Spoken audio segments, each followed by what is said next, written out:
21 mulai pukul 2 sore, gerhana mulai berlangsung di Chiayi dan 10 daerah lainnya, dan warga yang menonton bersorak di balik kaca pelindung.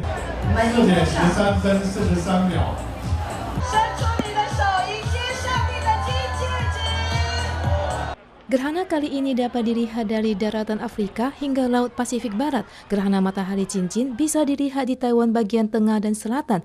Taipei yang tidak berada di sabuk gerhana juga dapat melihat gerhana parsial yang mencakup lebih 91%. Namun, gerhana kali ini tidak mencapai gerhana total sehingga muncul gerhana matahari cincin. Kuncinya terletak pada posisi bulan. 日全食发生在月球较接近地球的时候，日环食发生在月球距离地球较远的时候。 Gerhana matahari terjadi ketika bulan berada di antara bumi dan matahari dan bulan menutupi matahari. Untuk melihat gerhana matahari cincin, Anda harus berada di sabuk gerhana yang bisa diketahui melalui situs. Sabuk kali ini membentang di Taiwan Tengah ke selatan dan daerah Hualien dan Taitung.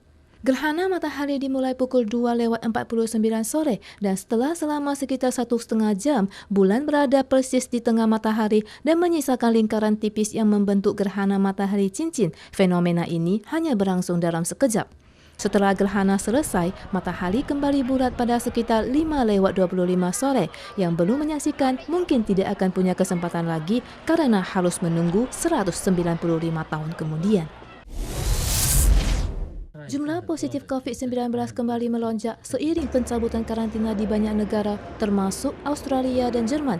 Saat ini, kondisi pandemi 5 besar terparah mencakup Amerika, Brazil, Rusia, India, dan Inggris. WHO memperingatkan bahwa dalam waktu dekat ini, jumlah kasus di dunia bertambah 150.000 dalam sehari dan memasuki babak darurat baru.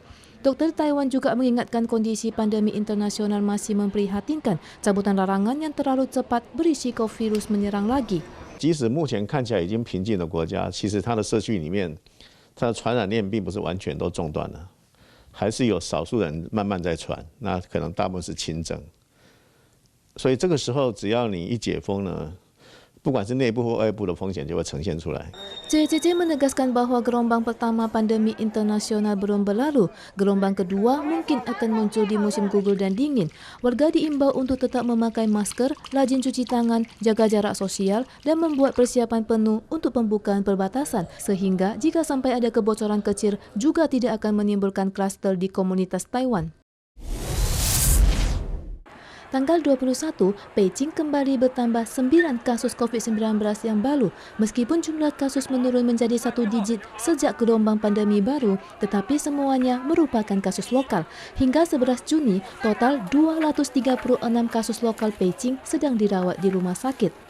Beijing juga telah menambahkan 2 area berisiko tinggi. Saat ini, total ada 4 area berisiko tinggi dan 37 area berisiko menengah. Karena wabah belum terkendali, Komite Pendidikan Beijing juga mengumumkan penghentian pengadaan wisuda tahun ini. Wisuda Universitas Tsinghua di Beijing tanggal 22 hanya akan diwakili guru, sedangkan para siswa hadir secara online. Total 18 kasus baru terdiagnosa di Tiongkok tanggal 21. Selain 9 kasus Beijing, 2 kasus yang bertambah di Hebei juga berhubungan dengan Beijing. Saat ini Hebei dengan total 18 kasus menjadi provinsi terparah kedua setelah kembalinya epidemi. Jerman yang dianggap sebagai siswa teladan dalam pencegahan pandemi dilaporkan terjadi infeksi klaster COVID-19 pada sebuah pabrik pengolahan daging.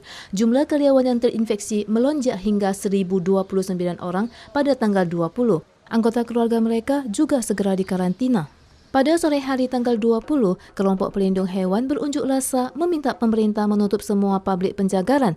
Untuk mencegah penyebaran pandemi, otoritas setempat telah meminta perusahaan Tunis untuk berhenti beroperasi selama 2 minggu. Sejak timbulnya wabah, Tiongkok telah melarang impor produk daging dari perusahaan tersebut. Penanggung jawab perusahaan meminta maaf atas kejadian ini. Militer Jerman mengirim 65 tentara untuk membantu pendeteksian virus di asrama karyawan. Pemerintah lokal mengatakan 2/3 karyawan yang terinfeksi berada di bagian pemotongan hewan. Media asing melaporkan bahwa infeksi klaster sering timbul di asrama pabrik penjagalan Jerman yang dipenuhi pekerja migran asing.